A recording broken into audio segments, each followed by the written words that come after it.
नमस्कार दोस्तों, मेरा नाम है विजय कुमार। आप देख रहे हैं कॉमिक्स पिटारा चैनल को।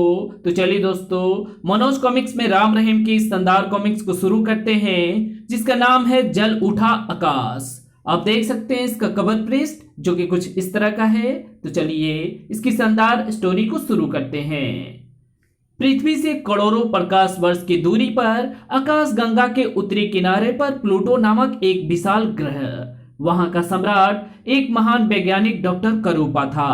उसे अपनी शक्ति पर बड़ा नाज था। बहुत समय से वो पूरे ब्रह्मांड का सम्राट बनने का सपना देख रहा था। एक दिन अपने इसी सपने को साकार करने के लिए उसने अपने महामंत्री, सेनापति और प्रमुख सलाहकारों की मीटिंग बुलाई। मैं चाहता हूं कि समस्त ब्रह्मांड पर मेरी हुकूमत हो। ब्रह्मांड का हर मानव मेरे इशारे पर सिर झुकाए। आप लोग बताइए, मेरा यह सपना किस तरह पूरा हो सकता है? ब्रह्मांड के सभी ग्रहों को जीतने के बाद ही आपका सपना पूरा हो सकता है सम्राट। लेकिन सम्राट, ये काम इतना आसान नहीं है। हमें इसके लिए लंबी चौड़ी प्लानिंग बनानी पड़ेगी। युद्ध की जबरदस्त तैयारियां करनी पड़ेंगी। तो बताइए, प्लानिंग कीजिए, युद्ध की तैयारियां। मैं जल्द से जल्द अपने सपने को साकार होते हुए देखना चाहता हूं। ठीक है, हम आज से ही तैयारियां शुरू कर देते हैं। तभी महामंत्री अपने स्थान से उठ खड़ा हुआ। अगर आज्ञा हो तो मैं कुछ कहूं सम्राट? कहिए महामंत्री मार्कोस, आप क्या कहना चाहते हैं? सम्राट, आप जो सपना देख रहे हैं वो पहले भी कई शक्तिशाली सम्राट देख चुके हैं, पर आज तक कोई भी पूरे ब्रह्मांड पर विजय पाने में सफल नहीं हो सका है। क्यों सफल नहीं हो सके वो लोग? जरूर उन लोगों ने कुछ गलतियां की होंगी। जी हाँ, उन सब ने अपने आप को सबसे ज्यादा शक्तिशाली समझने की गलती की थी, इसलिए वे सब नष्ट हो गए और वही गलती आप भी करने जा रहे हैं। महामंत्री मार्कोस, आपकी बातों से गद्दारी की बू आ रही है। क्या मैं ये समझूं कि आप मुझे भयभीत करने की कोशिश कर रहे हैं? आप मुझे गलत समझ रहे हैं सम्राट। मैं हमेशा आपका वफादार रहा हूं। मैंने हमेशा आपका भला सोचा है। आगे भी आपके फायदे की बात ही सोचूंगा। फिर कोई उचित सलाह देने की बजाय आप मुझे निराश क्यों कर रहे हैं? मेरा इरादा आपको निराश या भयभीत करने का नहीं था सम्राट। मैं तो ये चाहता हूं कि आप वो गलती हरगिज ना करें जो दूसरे सम्राट कर चुके हैं। तो पहेलियां ना बुझाकर आप साफ साफ बताइए कि उन लोगों ने क्या गलतियां की थी। उन सब ने अपने आप को शक्तिशाली और दूसरों को कमजोर समझने की गलती की थी सम्राट, जबकि असलियत ये है कि संपूर्ण ब्रह्मांड बहादुर और शक्तिशाली लोगों से भरा पड़ा है।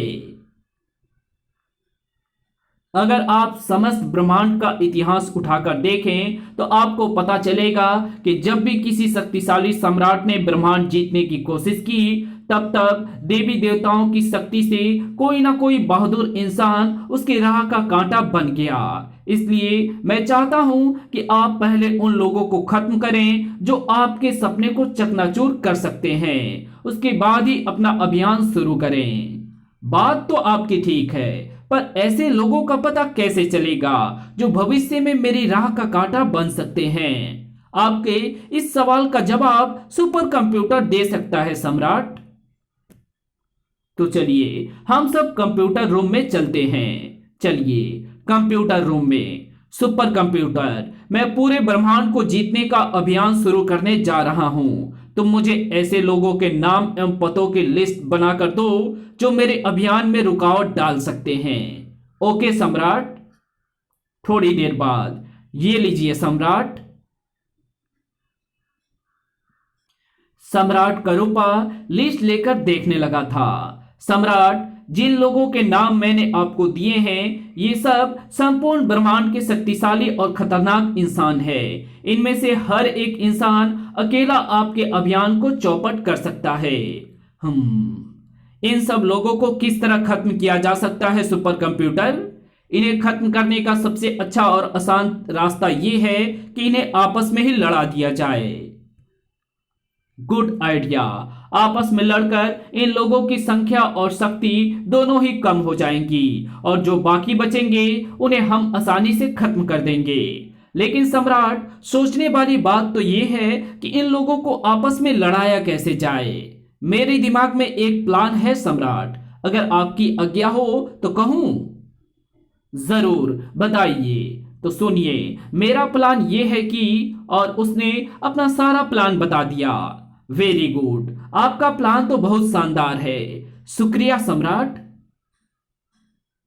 इसमें कोई शक नहीं सम्राट कि इनका प्लान अच्छा है, लेकिन इसमें एक खतरा है। कैसा खतरा? अगर किसी तरह उन लोगों को हमारे प्लान का पता चल गया तो वो सब मिलकर हमारे ग्रह को तबाह कर सकते हैं। पहली बात तो ऐसा कुछ नहीं होगा, और अगर हुआ भी तो हम ऐसे किसी खतरे से निपटने के लिए पहले से ही तैयार रहेंगे। क्यों सेनापति जी? आप ठीक कह रहे हैं सम्राट। महामंत्री, मिस्टर एस्काफा के प्लान पर फौरन काम शुरू किया जाए। ठीक है सम्राट। उसी दिन प्लूटो ग्रह के एयर ट्रैक से 8 तेज रफ्तार यानों ने उड़ान भरी। उनमें से एक पृथ्वी की ओर मुड़ गया तथा अन्य यान अलग अलग ग्रहों की ओर चल दिए। पृथ्वी की ओर मुड़ने वाला यान कुछ ही घंटों पश्चात पृथ्वी के करीब जा पहुंचा। पृथ्वी तो बहुत बड़ी है। नंबर 1, इतनी बड़ी पृथ्वी पर हम राम और रहीम को कहां तलाश करेंगे? इस बारे में हमें कंट्रोल रूम से बात करनी पड़ेगी। नंबर 1 ने फौरन कंट्रोल रूम से संपर्क स्थापित किया। Hello hello, number 1 calling. Over. Yes, control operating system. Over. कहो नंबर 1, क्या बात है? हम पृथ्वी के करीब पहुंच चुके हैं, लेकिन पृथ्वी बहुत बड़ी है। बिना सही पते के राम रहीम तक पहुंचना असंभव है। थोड़ा इंतजार करो, हम सुपर कंप्यूटर से पूछकर बताते हैं। थोड़ी देर बाद। हेलो नंबर 1, पृथ्वी पर भारत नाम का एक देश है। राम रहीम उसकी राजधानी में रहते हैं। बस सुपर कंप्यूटर इतना ही पता जानता है। ठीक है, हम इतने पते से ही काम चला लेंगे। ओके, यान के चारों ओर कोल्ड किरणें फैला दो। नंबर 2, हम पृथ्वी के वायुमंडल में प्रवेश करने वाले हैं। बहुत अच्छा। कुछ देर बाद यान पृथ्वी के वायुमंडल में प्रवेश कर गया। यान का टेम्परेचर बढ़ रहा है। कोल्ड किरणों की पावर और बढ़ाओ, वरना हमारा यान जलकर राख हो जाएगा। घबराओ मत, मैं वही कर रहा हूं। खतरा टल गया। टेम्परेचर अपने लेवल पर आ रहा है। थोड़ी देर बाद। इस समय हम भारत की राजधानी के ऊपर उड़ रहे हैं। अब बताओ राम रहीम तक कैसे पहुंचा जाए? यहाँ के रेडियो प्रसारण को बीच में ब्रेक करके राम रहीम के नाम संदेश भेजा जाए। इस तरह उनका पता लग जाएगा। Good idea.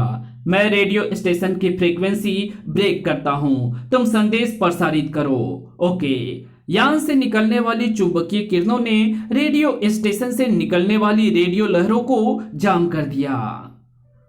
उधर अपनी फ्लैट में राम और रहीम डांस कर रहे थे। I am a disco dancer, जिंदगी मेरा गाना, मैं किसी का दीवाना। ये डांस भी कितनी अच्छी चीज है। हमारे पूरे शरीर की अच्छी खासी कसरत हो जाती है।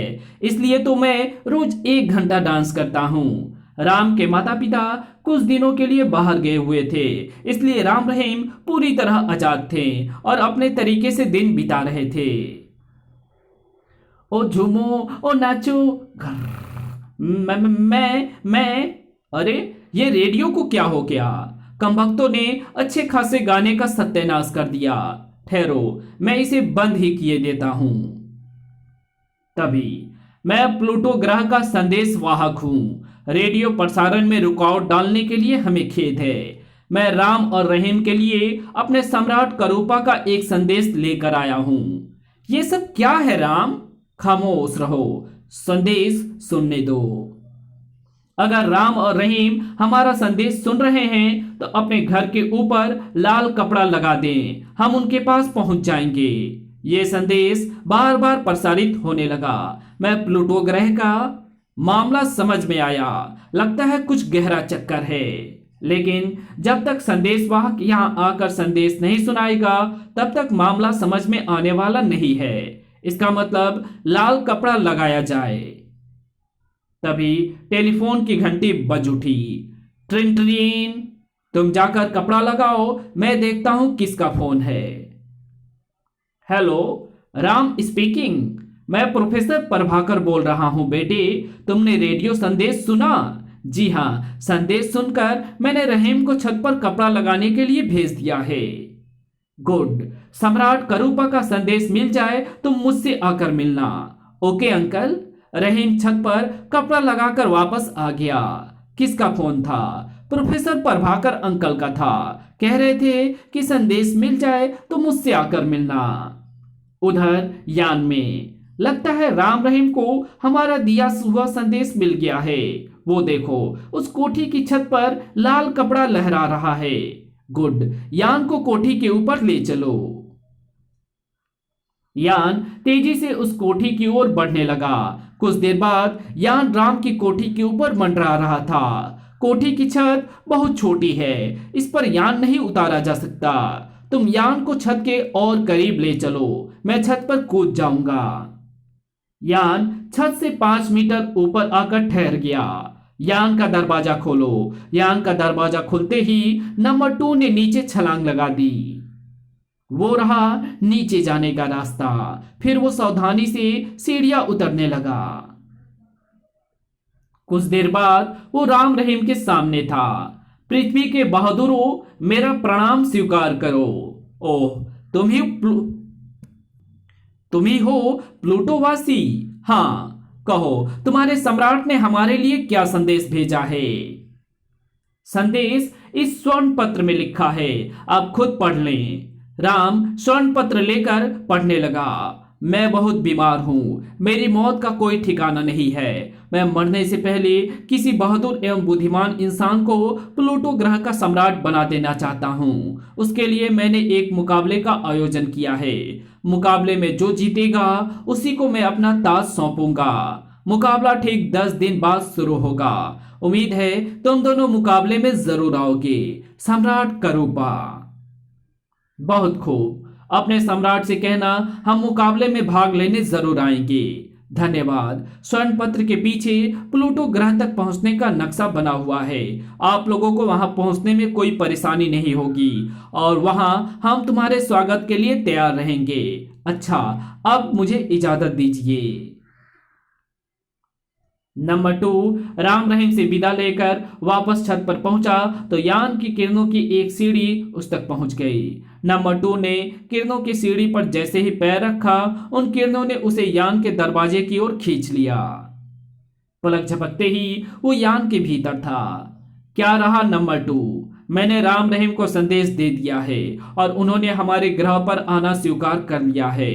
गुड, तो हम अपने यान को वापस ले चलते हैं। हाँ, अब हमारा काम खत्म हो गया है।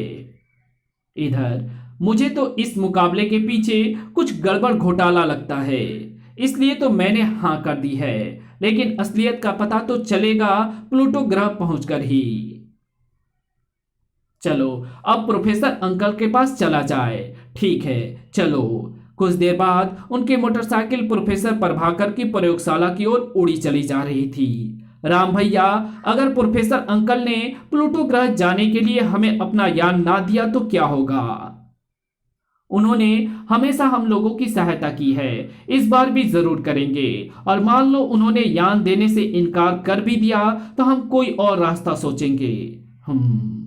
1 घंटे के बाद राम रहीम प्रयोगशाला के सिक्योरिटी इंचार्ज कर्नल राठौर के सामने खड़े थे। हमें प्रोफेसर साहब से मिलना है, उन्होंने हमें बुलाया है। तुम लोग अंदर जा सकते हो, प्रोफेसर साहब अंदर तुम्हारा इंतजार कर रहे हैं। गार्ड, इन्हें स्पेस रूम में पहुंचा दो।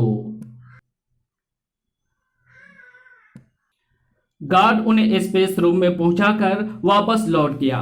क्या तुम्हें सम्राट करूपा का संदेश मिल गया? जी हाँ, संदेश इस स्वर्ण पत्र में लिखा है, आप भी पढ़ लीजिए। प्रोफेसर प्रभाकर ने पूरा संदेश पढ़ डाला। बकवास, मुझे तो ये सम्राट करूपा की कोई चाल लगती है। कुछ भी हो अंकल, हमने तो हाँ कर दी है। क्यों, क्या तुम लोग मुकाबला जीतकर प्लूटो ग्रह का सम्राट बनना चाहते हो? ये बात नहीं है अंकल, हम इस मुकाबले में सिर्फ इसलिए जा रहे हैं क्योंकि वहां हमारा मुकाबला अंतरिक्ष के अत्यंत खतरनाक और दुष्ट इंसानों से होगा और उन्हें मारकर हमें बहुत खुशी होगी। ये बात है तो जरूर जाओ, पर होशियार रहना, मुझे इस मुकाबले के पीछे किसी षड्यंत्र की बू आ रही है। आप चिंता ना करें अंकल, हम सावधान रहेंगे। इस कहानी को यहीं खत्म करते हैं। इसके आगे कहानी पढ़ेंगे इसके पार्ट 2 में, तो मिलते हैं इसके दूसरे पार्ट में। तब तक के लिए बाय। अगर आपको ये वीडियो पसंद आई हो तो इस वीडियो को लाइक कर देना, चैनल पे नए तो चैनल को सब्सक्राइब जरूर कर देना और हमारे दूसरे चैनल डिवाइन टेक्नोलॉजी और टॉप 10 पिटारा को जरूर से सब्सक्राइब कर देना। Thanks for watching my videos.